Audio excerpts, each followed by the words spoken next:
অনেক adventure sports try করেছে, bungee jumping, paragliding, আরো অনেক। ইন্ডিয়াতে কোনো কিছু ট্রাই করেনি, আর যখন ইন্ডিয়াতে এসেছে এই সারাদিনের জন্য, তো কেন কিছু ট্রাই করবে না?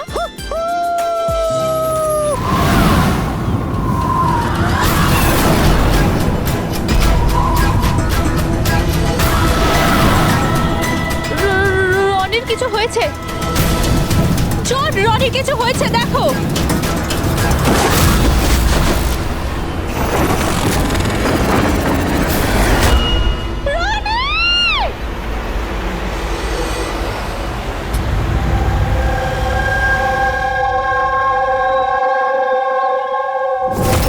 আমি আর রনি এখানে ছুটি কাটাতে এসেছিলাম, আমি কি করে জানবো এটাই রনির জীবনের শেষ দিন হবে।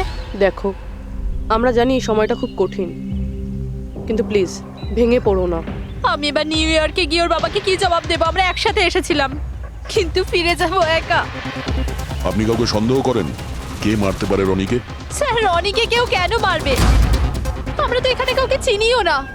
এমনটা নয় তো যে ওর কোনো শত্রু আমেরিকা থেকে ফলো করতে করতে এখানে এসেছিল? না স্যার, রনির কোনো শত্রু এখানে ছিল না। He was such a lively person, সবাই ওকে পছন্দ করতো। তাহলে তুমি বলতে চাইছো এখানে ইন্ডিয়াতে ওর কোনো আত্মীয় স্বজন, বন্ধু বা অন্যান্য কেউ নেই এখানে? এই দেশটা আমাদের জন্য অচেনা স্যার, সবকিছু এই প্যারাগ্লাইডিং এর লোকেরা করেছে। Please arrest them. আপনি আমাকে কেন দোষ দিচ্ছেন? এটা আমাদের রুজি রুটির ব্যাপার, আমি কেন মারতে যাব ওনাকে? তাহলে কে মেরেছে রনিকে? স্যার, এটা তো আমিও বুঝতে পারছি না। 3000 ফুট উচ্চতায় গুলি কি করে চললো? কেই বা চালালো? তাহলে রনি 3000 ফুট উঁচুতে উড়ছিল? হ্যাঁ স্যার, আমি নিজে গিয়ার চেক করেছিলাম, আর কোনো প্রবলেম ছিল না তার মধ্যে। আর ওর আশেপাশে কাউকে উঠতে দেখেছো? আশেপাশে না স্যার, কেউই ছিল না। আকাশ একদম পরিষ্কার ছিল, চারপাশটাও পরিষ্কার ছিল, আর উনি ওনার রাইড এনজয় করছিলেন। কিন্তু হঠাৎ বুঝতে পারলাম না কি হলো, একদম দড়াম করে নিচে এসে পড়লেন। এই যে ক্ষতটা দেখছো, আমার মনে হচ্ছে অনেক দূর থেকে গুলি চালানো হয়েছিল, হয়তো কোনো রাইফেল দিয়ে। হ্যাঁ, রাইফেলই হবে, কারণ যে হাইটে এই উড়ানটা উড়ছিল ওখান থেকে তো কোনো শার্প শুটারই গুলি চালাতে পারে, কোনো রাইফেল দিয়ে।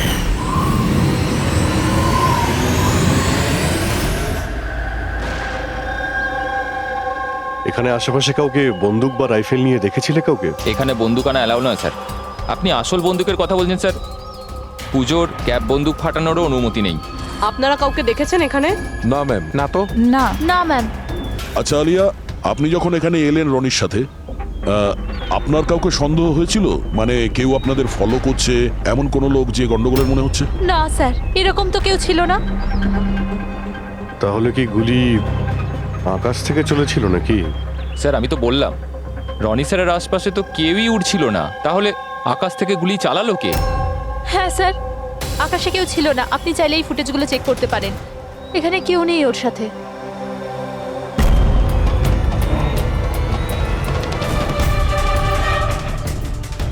এই ফুটেজে তো রনির আশেপাশে তো দূরে দূরেও কাউকে দেখা যাচ্ছে না। স্যার, নিচে থেকে ওপরে তো কেউ গুলি চালায়নি। ইনি বলছেন যে যখন ও ওপরে উঠছিল কেউ ওর আশেপাশে ছিল না, ওপর থেকেও কেউ গুলি করতে পারবে না। আমার মাথায় এটা ঢুকছে না কে কোথা থেকে গুলি চালালো আর কিভাবে, বুঝতে পারছি না স্যার। অদ্ভুত ব্যাপার তো, ওর কোনো শত্রু নেই, তাহলে ওকে খুন করার জন্য এরকম প্ল্যানিং কে করতে পারে? কেসটা খুব জটিল মনে হচ্ছে। কোনো বাঁকা লোককেই এখানে পাঠিয়ে দিই, বাঁকা প্রমাণ, হয়তো সে কিছু পেতে পারে।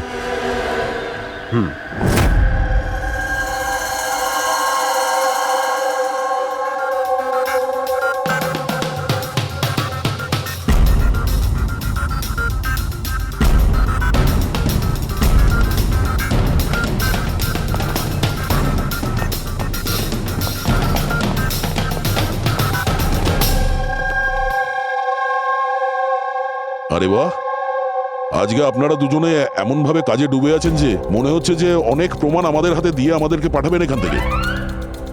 অনেকগুলো প্রমাণ? হ্যাঁ। আর যদি একটাও না পাওয়া যেত? সোজা করে বলো না, কোনো প্রমাণ পাওনি, খুঁজে দেখোনি? ডক্টর সালুকে ওই গুলির ব্যাপারে কিছু জানতে পারেননি? আপাতত এইটুকু জানতে পেরেছি ভাই, ওপর থেকে কোনো ইউএফও গুলি চালিয়েছে। শালুকে, তুমি না কোনোদিনই সোজাসুজি করে কথা বললে না। আরে এটা কি, এটা বোঝাও। আমাকে বোঝানোর জন্য এরকম করছো? হ্যাঁ, বলো। এ দেখো বস, রনি মাটি থেকে 3000 ফুট উঁচুতে উঠছিল, আর ওর গুলিটা লেগেছে তার ওপর থেকে প্রায় 1000 ফুট উঁচু থেকে। আর এই গুলিটা 60 ডিগ্রি অ্যাঙ্গেলে এসে গায়ে লেগেছে। আমার তো ভেবেই কেমন যেন মাথাটা ঘুরছে। আকাশের উপর থেকে কে গুলি চালাতে পারে ওর উপর? এটা কিভাবে সম্ভব? এখনো হয়নি, আরো বাকি আছে বস। এই গুলিটা প্রায় 3 কিলোমিটার দূর থেকে ছোড়া হয়েছে। ভারী অবাক কাণ্ড, তাই না দয়া? 3 কিলোমিটার দূর থেকে গুলি চালানো হয়েছে। 60 ডিগ্রি অ্যাঙ্গেলে রনির গলার ভেতর ঢুকে যায় আড়াআড়ি। তার মানে রাইফেলটা খুব পাওয়ারফুল ছিল মনে হয়। একদম ঠিক বস, রাইফেলটাও পাওয়ারফুল ছিল, আর গুলি যে চালিয়েছে তারও হাতটা পাকা। এত উঁচুতে হাওয়া খুব জোরে প্রবাহিত হয়, আর টেম্পারেচারও কম বেশি হতে থাকে। তবুও লক্ষ্যটা মিস করেনি, একদম নির্ভুল পয়েন্টে গিয়ে লেগেছে। গুলি যে চালিয়েছিল খুব পাকা খেলোয়াড় ডক্টর, সব শুটার। একদম। আর এইরকম শার্প শুটার সহজে তো পাওয়া যায় না যে এই কাজটা করে দেবে। কিন্তু স্যার আমরা সমস্ত ভিডিও দেখেছি। যখন রনি আকাশে ছিল তখন ওর আশেপাশে কোনো প্যারাসুট বা চপার ছিল না স্যার, আকাশ একদম পরিষ্কার ছিল। সেটাই তো বুঝতে পারছি না যে ওই কিলার কোথা থেকে গুলিটা চালিয়েছিল, অথচ আকাশটা পরিষ্কার ছিল। ও কি মেঘের আড়ালে লুকিয়েছিল? আর স্যার ওই গুলিটার থেকে কি জানতে পারলাম? কিচ্ছু পাওয়া যায়নি পুরবি। আমি ব্যালিস্টিক ডিপার্টমেন্টের পুরো ডেটা চেক করেছি, এরকম গুলির তো কোনো রেকর্ডই নেই। স্যার, এই গুলিটা নিশ্চয়ই কাস্টমে বানানো হয়েছে। হ্যাঁ, নিজের মতন গুলিটা বানিয়েছিল। এমন গুলি যেটা 3 কিলোমিটার দূর থেকে চালানো যায় আর সোজা গিয়ে টার্গেটে হিট করে। আর স্যার, এই গুলিটা যখন এত শক্তিশালী, তো এর রাইফেলটাও বেশ স্পেশাল হবে। হ্যাঁ, এক কাজ করা যাক, গুলিটাকে ব্যালিস্টিক ডিপার্টমেন্টে যাচাইয়ের জন্য পাঠাই, দেখি কি রিপোর্ট আসে। আর সে যেই হোক, এত উপরে চলে গিয়েছিল খুন করার জন্যে, এবার ওকে তো মাটিতে নামতেই হবে।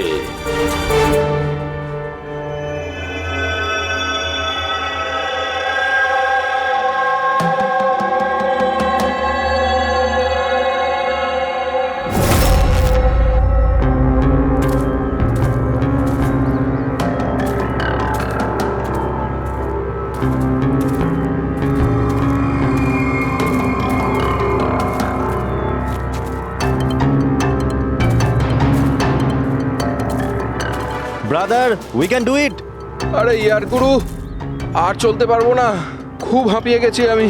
ব্যাস নবীন, আর বেশি দূর নয়, 3000 ফিট চড়ে ফেলেছি, পাশেই আছে। We can do it, come on.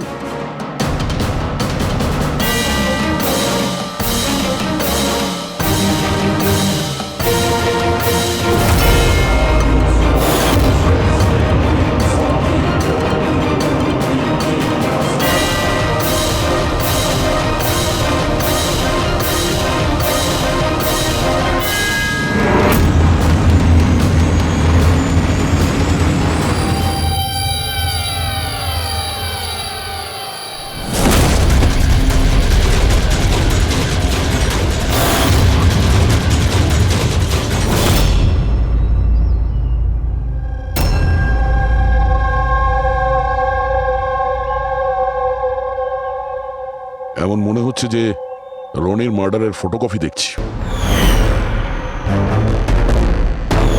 3000 fit ওপরে ঠিক ওরকমই গুলি মেরেছে মাথার পেছনে। একেও একইভাবে গুলি চালিয়েছে। আচ্ছা, তোমরা যখন ট্রেকিং করছিলে, এই হিতেনের পিছনে কেউ কি ছিল? না স্যার, হিতেনই সবার পিছনে ছিল স্যার। স্যার, এই দেখুন ফুটেজ। স্যার, এটা ওই জায়গায় যেখানে এই সব কিছু হয়েছে। অদ্ভুত তো, পিছনে তো খোলা আকাশ রয়েছে, এমন কোনো জায়গা নেই যেখান থেকে গুলি করা যায়। তাহলে ওর গুলি লাগলো কি করে? দুটো কেসেই ধরা যাচ্ছে না যে গুলি কোথা থেকে চলেছে। স্যার একদম ঠিক বলছেন, আকাশ থেকে কোনো কাক বা পায়রা কি করে গুলি চালায়? এই গুলিটা চালালো কে? আর এই দুটো গুলি 24 ঘন্টার মধ্যেই চলেছে। আমার মনে হয় এই দুটো কেসের মধ্যে কোনো না কোনো কানেকশন আছে। আচ্ছা, এই হিতেন কি কাজ করতো? স্যার ও কলেজ স্টুডেন্ট ছিল স্যার, মুম্বাই গ্র্যাজুয়েশন করতে এসেছিল স্যার। ট্রেকিংয়ের অনেক শখ ছিল ওর। অভিজিৎ, বুঝতে পারছি না যে কেউ একজন কলেজ স্টুডেন্টকে মারার জন্য এত প্ল্যান করবে কেন। সেটাই তো, প্রথমে রনি আর এখনই হিতেন। তবে আকাশ থেকে তৃতীয় গুলিতে অন্য কেউ মারা যাওয়ার আগে এই খুনিকে ধরতেই হবে খুব তাড়াতাড়ি। গত 24 ঘন্টায় 2টো খুন হয়েছে, দুটোই যুবক, আর দুজনকে মারার পদ্ধতিও অদ্ভুত। অদৃশ্য খুনি। স্যার দুজনেরই মৃত্যু হয়েছে অ্যাডভেঞ্চার স্পোর্টস করতে গিয়ে। মাটি থেকে 1000 ফুট ওপরে মেরেছে স্যার। কিন্তু স্যার ভাবার বিষয় এটাই যে খুনি এই অ্যাডভেঞ্চার স্পোর্টের সময়টাই কেন বাঁচলো এদেরকে মারার জন্য? ও তো ওদের যে কোনো সময় মারতে পারতো। এত লম্বা প্ল্যান দুটো বাচ্চাকে মারার জন্য? শুধু প্ল্যানিংটাই বড় ছিল না দা, গানটাও বড় ছিল। এই যে এইরকম, এটা কি রাইফেল স্যার? এটা হলো PX-65 রাশিয়ান গান, এটা লং রেঞ্জ। এইরকম বন্দুক দিয়ে মারা হয়েছে। ডক্টর সালুকে, এই বন্দুকটা দিয়ে 3 কিলোমিটার দূরে টার্গেটে কি হিট করা যায়? হ্যাঁ ফ্রেডি, শুটিং রেঞ্জে আমি এটা ট্রাই করে দেখেছি। এর রেঞ্জ 3 কিলোমিটারের বেশি আছে। এরকম বন্দুক তো হয় মিলিটারিদের কাছে থাকবে, আর না হলে উগ্রপন্থীদের কাছে। ঠিক বলেছো বস। আর সেই জন্য আমার মনে হয় এটা শুধুমাত্র মার্ডারের ব্যাপার নয়, বড় ধরনের অপরাধ হতে চলেছে, লার্জ স্কেলে। স্যার, একটা কাজ করো, দিল্লিতে যাও আর ইন্টেলিজেন্স ব্যুরো থেকে খোঁজ নাও যে এরকম বন্দুক কাদের হাতে থাকতে পারে আর সেটা কিভাবে।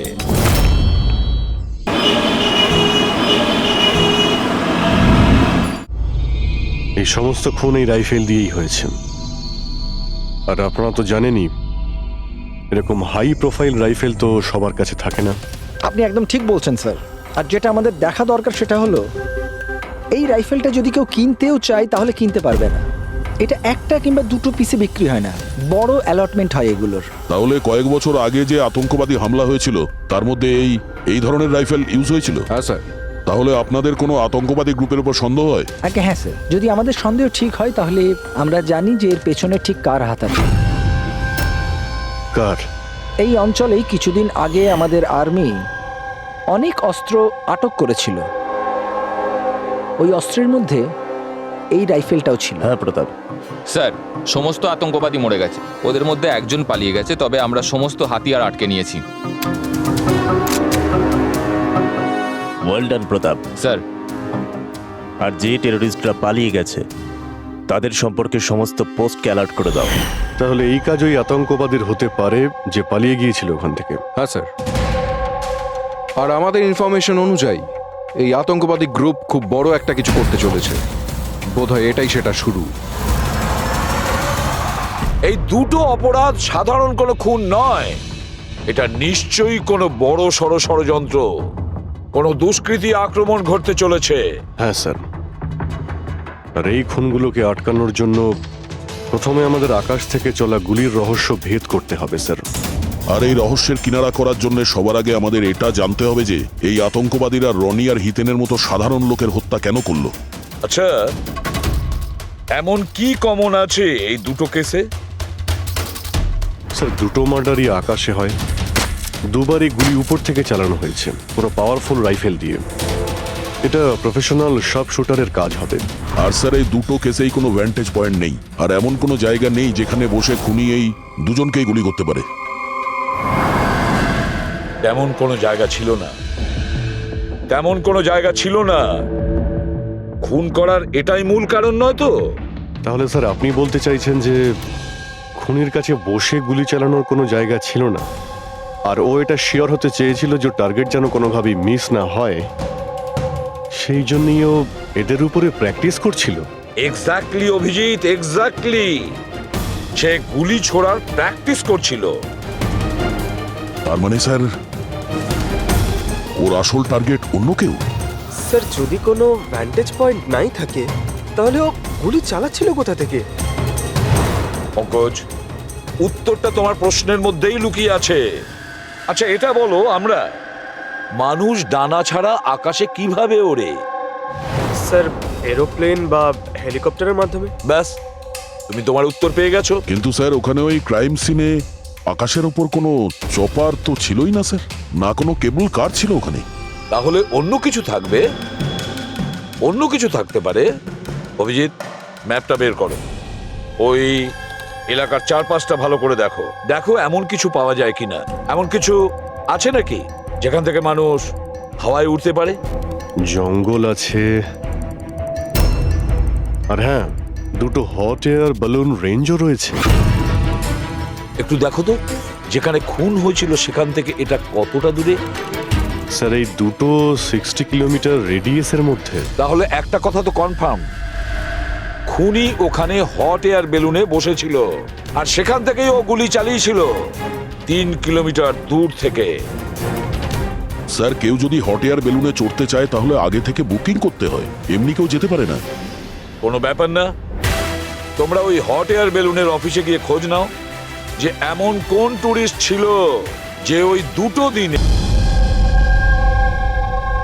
এটা টোটাল 12 জনের লিস্ট আছে যারা সেদিন হট এয়ার বেলুনে বসেছিল। কিছু জন একা বসেছিল, কিছু জন গ্রুপ বানিয়ে বসেছিল। তোমার কি মনে আছে এদের মধ্যে কতজনের কাছে কোনো জিনিস বা ব্যাগ ছিল? বা কোনো সন্দেহজনক কাউকে দেখেছো?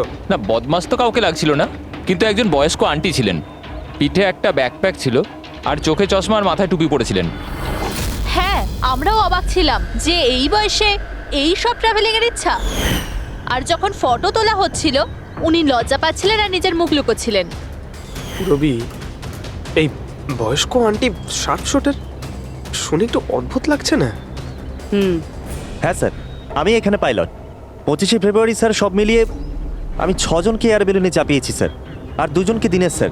আচ্ছা, তাদের মধ্যে কেউ মানে গন্ডগোলের লোক মনে হয়েছিল, কিংবা যার কাছে কোনো জিনিসপত্র ছিল? স্যার এরকম তো কেউ ছিল না। হ্যাঁ, একজন বয়স্ক মানুষ ছিল, জানি না কারো বারবার চিৎকার করছিল, হয়তো ওর মুড খারাপ ছিল বা খিটখিটে ধরনের ছিল। ওনার হাতে কোনো কিছু ছিল? জিনিস তো ছিল না। হ্যাঁ, একটা লাঠি নিয়ে হাঁটছিল। লাঠি নিয়ে হাঁটছিল? এই, তোমাদের সাহস কি করে হলো আমার ছবি নেওয়ার, আমাকে জিজ্ঞেস না করে? কিছু ভদ্রতা আছে না নেই? ওরাও ওগুলো ওরাও। আচ্ছা, ফটো তোলার জন্য রেগে গেছিল? কি অদ্ভুত ব্যাপার, তাই না স্যার? লোক হট এয়ার বেলুনে তো প্রতিদিন বসে না, তাই না? তারা নিজেরাই ফটো তুলতে চায় যাতে এই স্মৃতিকে তারা সারা জীবন রাখতে পারে। আর কোনো বিশেষ কথা মনে আছে ওর ব্যাপারে? স্যার জানি না বলাটা ঠিক হবে কিনা। না না, বলো, যেটা মনে আছে খুলে বলো। ওনাকে হাঁটতে দেখে মনে হচ্ছিল না যে ওনার লাঠির প্রয়োজন আছে, কিন্তু তাও উনি লাঠি নিয়েই চলছিলেন। আচ্ছা,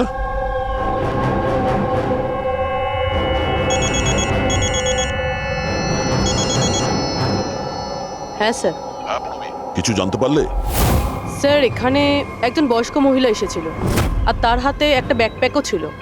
আর হ্যাঁ, ওই মহিলা ছবিও তুলতে চাইছিল না। আচ্ছা, এখানেও একজন বুড়ো লোক এসেছিল হট এয়ার বেলুনে চড়তে লাঠি নিয়ে, আর তারও ফটো তোলায় আপত্তি ছিল। স্যার এই বয়স্ক মহিলা আর বয়স্ক লোক একই ব্যক্তি নয় তো? ওই শার্প শুটার, ওর ব্যাগে আর ওর লাঠিতে ওই রাইফেলটা ছিল যা দিয়ে খুন করেছে। আর স্যার দুদিনই এ একাই ওপরে গিয়েছিল, কারণ যদি অন্য টুরিস্টের সাথে যেত তাহলে রাইফেল সেট করতে আর টার্গেট সেট করতে প্রবলেম হয়ে যেত।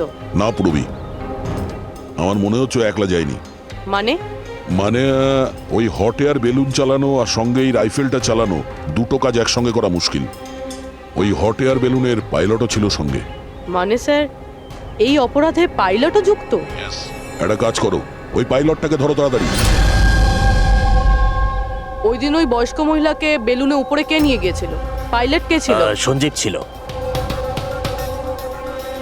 এই এই পালাবি না, দাঁড়া দাঁড়া দাঁড়া। না আমাকে মারতে পারবে না ওকে। এই এই সঞ্জীব!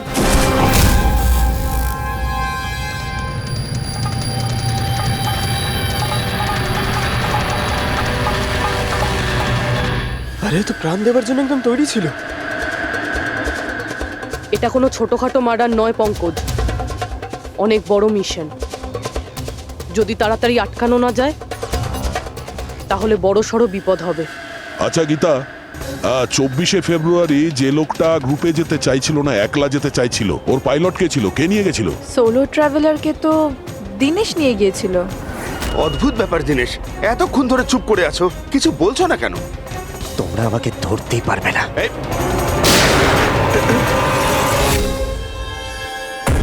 এখন যমরাজ তোকে অ্যাপয়েন্টমেন্ট দেওয়ার মুডে নেই। যতক্ষণ না আমাদের প্রশ্নের উত্তর আমরা পাবো, তোকে বেঁচে থাকতে হবে। চল। মারো, যত পারো মেনে নাও, আমার কিচ্ছু যায় আসে না। আর তাছাড়া তোমাদের এই আইনের কমজোরি থাপ্পড়ে এত শক্তি নেই যে আমার অপরাধের মজবুত হাড়কে গলাতে পারবে, বুঝলে? তোমার উপর যদি টর্চার করতেই হতো তাহলে ওর জন্য তো 2 মিনিটের কাজ আমাদের কাছে। কিন্তু তারপর মনে পড়ে তোমার পরিবারের কথা, তোমার বোন। পরের মাসে ওর বিয়ে না? কেমন লাগবে ওর যে ওর বিয়ে হচ্ছে আর বিয়ের পরে ওর ভাই এই পৃথিবীতে নেই? হ্যাঁ। আর তোমার মা প্রত্যেক মাসে খরচার জন্য টাকা পয়সা পাঠাও না? তোমার মৃত্যুর পর কে খেয়াল রাখবে তার? কিছু ভেবেছো এ ব্যাপারে? হ্যাঁ না? চলো, এখনো সুযোগ আছে। রাজ সাক্ষী হয়ে যাও। কথা দিচ্ছি তুমি জেলে যাওয়ার পরে তোমার মায়ের খেয়াল আমরা রাখবো। সত্যি? মানে পুরো খেয়াল রাখবে? পুরো খেয়াল? হ্যাঁ, তোমার মায়ের পুরো খেয়াল রাখা হবে। তুমি শুধু এটা বলো কার জন্য কাজ করো, তোমার বসের নাম কি? বলে দেবো? সত্যি বলে দেবো? হ্যাঁ বলো। আমি যার জন্য কাজ করি না, যে আমার বস স্যার, তার নাম হলো এসিপি প্রদ্যুম্ন।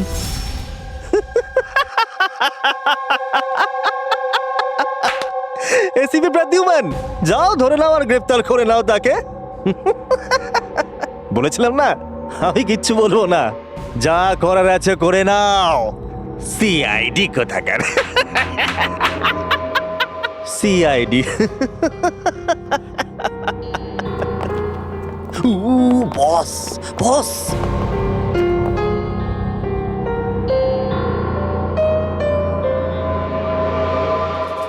কোনো ব্যাপার না, কিচ্ছু বলতে হবে না।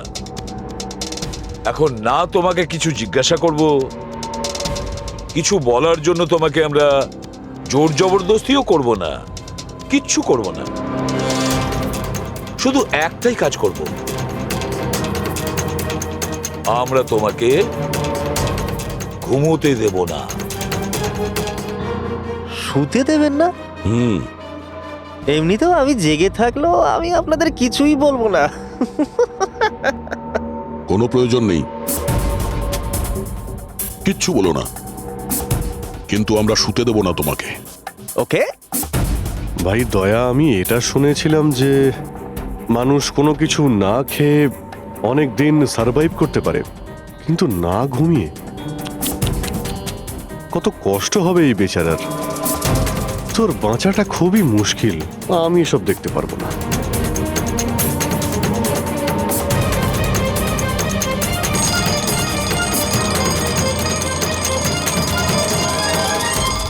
সময় কাটানোর জন্য খুব ভালো হবে, তাই না? তোর জীবনের শেষ মুহূর্তগুলো তুই এই কাঁটার সঙ্গে গুনতে থাকবি, ঠিক আছে? Thank you. ওকে ঘুমোতে দিও না।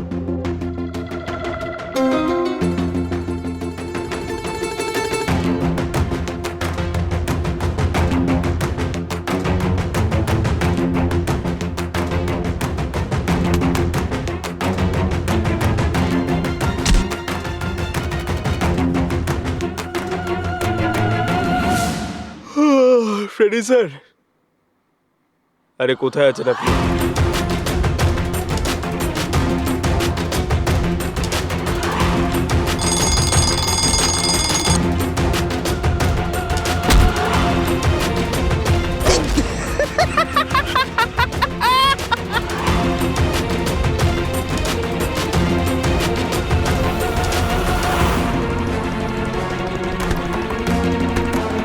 যতক্ষণ না মুখ খুলবি চোখের পাতা এক করবি না, বুঝলি? 5 মিনিটের জন্য নয়। চল না 1 মিনিট 1 মিনিট তো শুতে দাও। 1 সেকেন্ড, শোবো না একদম, শোবো না একদম। এই, শোবো না আমি।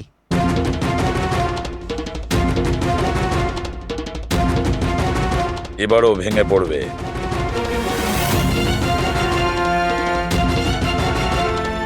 সবকিছু বলতে বাধ্য হবে।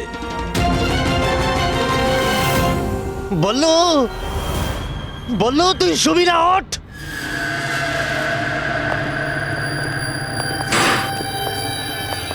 এই ঘুমোতে চাস? আর ওকে একটু ঘুমোতে দাও। কি প্রবলেম তোমাদের?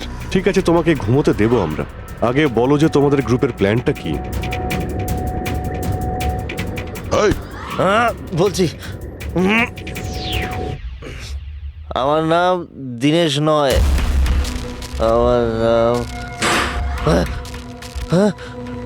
আমার নাম বল্লু। দীনেশ নয় আমার নাম।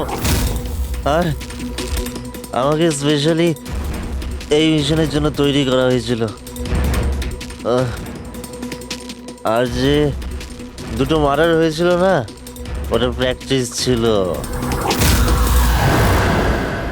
আমাদের আসল মিশন হলো ওকে মারা। আর ওই যে ওকে কি যেন নাম, স্টিভ মার্টিন। ওই শান্তির দূত যে সম্প্রতি ভারতবর্ষে এসেছে দেশে শান্তির বার্তা নিয়ে, যাতে সমগ্র বিশ্ব এই বার্তাকে সমর্থন করে, যাতে উগ্রপন্থীরা শেষ হয়। এসিবি, আমরা চাই না যে আতঙ্কবাদ কখনো শেষ হোক। আর স্টিভ মার্টিন তো মরবেই, তোমরা কিচ্ছু করতে পারবে না। আর আর যদি তোমরা বাঁচিয়েও নাও না, আমরা স্টিভ মার্টিনকে খতম করে দেবো একেবারে। আমাদের যে শার্প শুটার আছে না, একদম পাক্কা নিশানা তার। কোথায় মারবে ওকে আর কখন? বল। ও যখন কনফারেন্সে ভাষণ দেবে না, ওটাই সব থেকে সঠিক সময়। ওটাই সব থেকে সঠিক সময় হবে। ওই সময় ওর আশেপাশে কোনো সিকিউরিটি থাকবে না। আর যে কনফারেন্সটা আছে না, ওটা বিল্ডিংয়ের ছাদেতে হবে। তো ওই হট এয়ার বেলুনেতে আমাদের শার্প শুটার যাবে আর ওখানেই গুলি মারবে। কনফারেন্স ঘন্টাখানেকের মধ্যে শুরু হবে। এখন তাড়াতাড়ি ওখানে আমাদের পৌঁছতে হবে। আরে তোমরা যতই চেষ্টা করে নাও, বাঁচাতে পারবে না ওকে। আর হ্যাঁ, তোমরা যদি বাঁচিয়েও নাও না, তাহলে আমরা আবার প্ল্যান করব, দ্বিতীয়বার মারবো। কে মারবে? কিরকম দেখতে ও? আরে আমি ওর মুখ দেইনি এখনো পর্যন্ত। যখনই আসে ছদ্মবেশে আসে। তোমরা কি একে হসপিটালে নিয়ে যাও তাড়াতাড়ি। স্যার, আমরা কি হট এয়ার বেলুনটা আটকাতে পারি না যতক্ষণ এই কনফারেন্স শেষ হচ্ছে? না ফেডরিক, এই সব কিছু বন্ধ করা যাবে না। আজকে আটকালে কালকে অন্যরকম প্ল্যান করবে।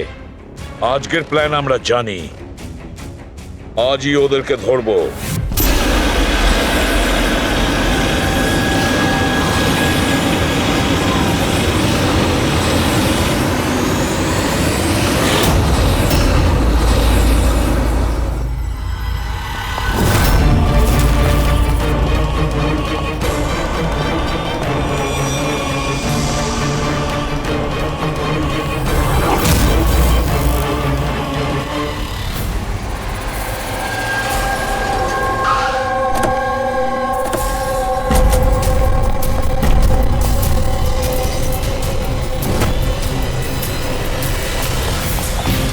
সিআইটি মিস্টার স্টিভ মার্টিন কোথায়? ওপরে কনফারেন্স রুমে। ওর কাছে নিয়ে চলুন। আসুন। তাড়াতাড়ি তাড়াতাড়ি।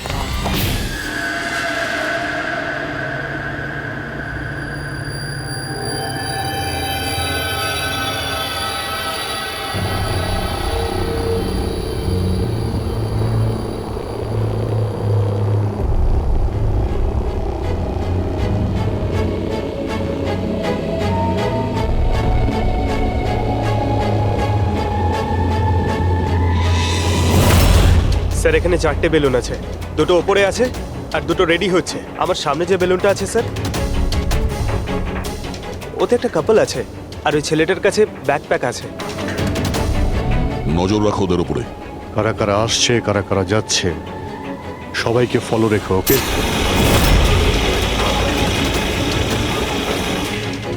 স্যার ওদের বেলুন টেক অফ করেছে।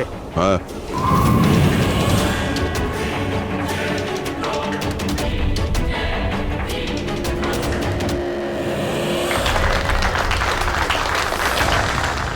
এই দুনিয়াতে টেরোরিজম কেন আছে, এই প্রশ্নটা আমাদের জানা দরকার। আর এই টেরোরিজম তখনই বন্ধ হবে যখন সব দেশ একসাথে ভাই ভাই হয়ে থাকবে। টেরোরিজমকে আমাদেরকে গোড়া থেকে উপরে ফেলতে হবে।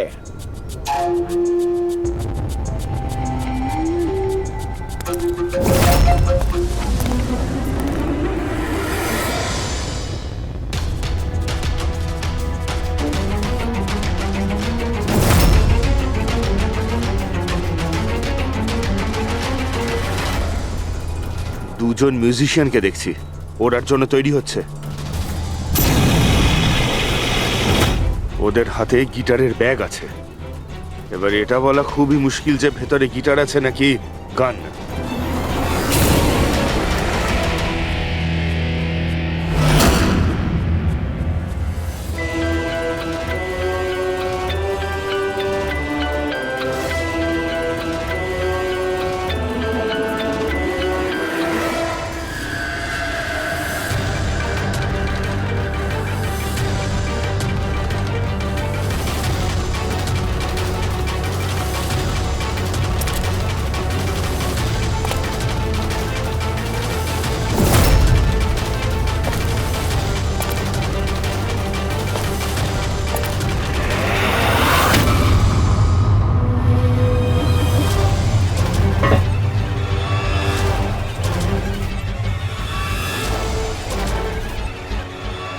স্যার আরও একটা লোক এসছে, ওর কাছে একটা ব্যাকপ্যাক আর একটা ক্রাচ রয়েছে।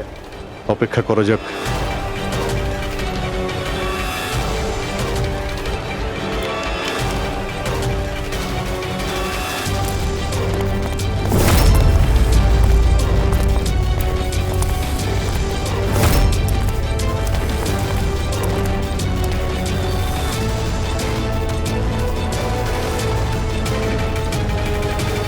স্যার ক্যামেরা ক্রু এসেছে, ওদের কাছে আবার 2টো ব্যাগ। Camera crew?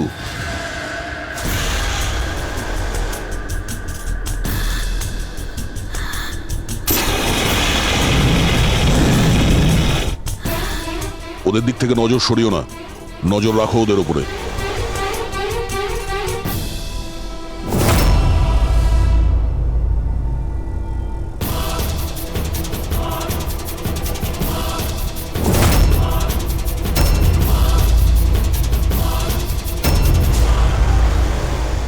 স্যার এখানে তো অনেক বেলুন উঠছে। সুইসাইড বম্বিং কি এটা?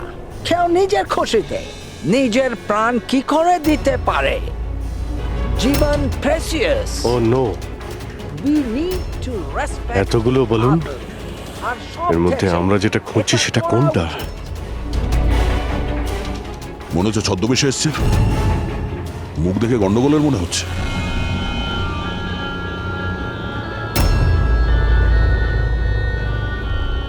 দয়া, ওই দুটোর উপর নজর রাখো। আমরা যেন সব সময় একটা কথা মনে রাখি, ওয়ার্ল্ড ওয়ার 1 আর ওয়ার্ল্ড ওয়ার 2। এটা তো গিটার। হচ্ছে কি এখানে? উপরে গিয়ে এরা মিউজিক বাজাবে নাকি? বাকি সমস্ত বেলুন তো চলে গেছে, একটাই আছে। মানে স্যার খুনি এই বেলুনের মধ্যেই রয়েছে? স্যার এর কাছে তো রাইফেল রয়েছে, যেমনটা সালুমকে স্যার বলেছিল। Abhijit,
mister Steve, your life in danger. আপনার জীবনের সংশয় আছে। তাহলে কি করবে? We have a plan. Thank you সিয়াজি। যদি আজকে আপনারা ঠিক সময় না আসতেন আমি বেঁচে থাকতাম না।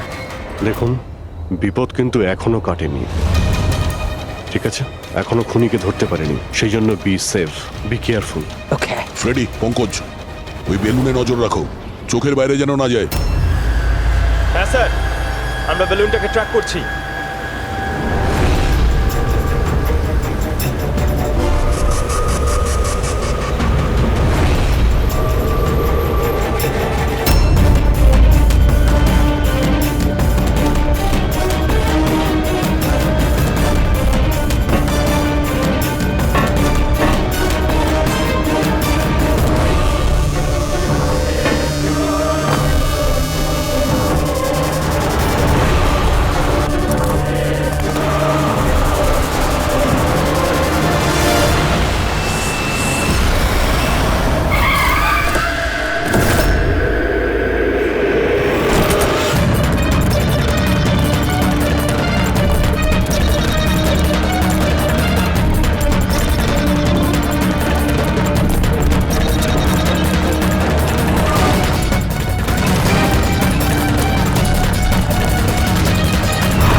হ্যাঁ পুরবি, গুড জব, কংগ্রাটস। ওরা ধরা পড়েছে মিস্টার অভিজিৎ? হ্যাঁ, খুনি ধরা পড়ে গেছে। Yes, well done. সিআইডি অনেক বছর ধরে এই দেশের সেবা করে চলেছে, আর আজকে আরেকবার আপনারা একটা ভয়ঙ্কর টেররিস্টকে ধরেছেন। আজ আমরা একজনকে ধরেছি, এরপরে পুরো গ্রুপটাকে ধরে ফেলবো। Mister Steve, we are very proud of you. এই সমাজে আপনার মতো মানুষদেরই দরকার, যারা আপনার মতো সাহসী আর সৎ।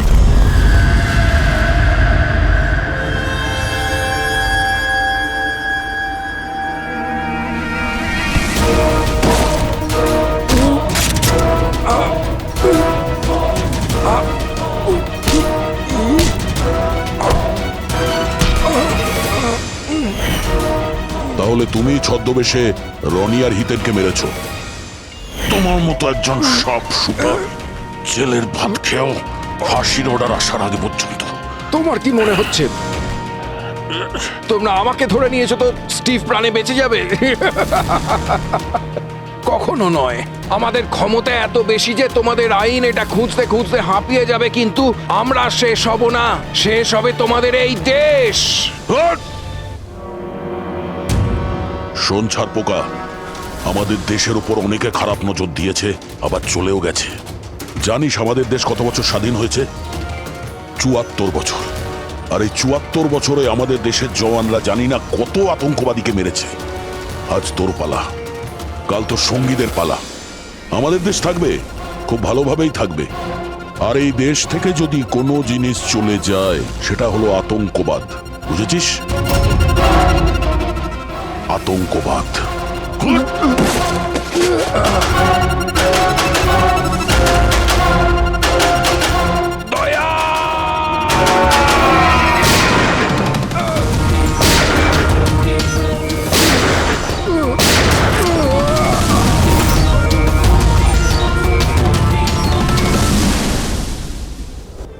আতঙ্কবাদী পিঠেই গুলি মারবি, আমরা এখানে গুলি খাই, এখানে।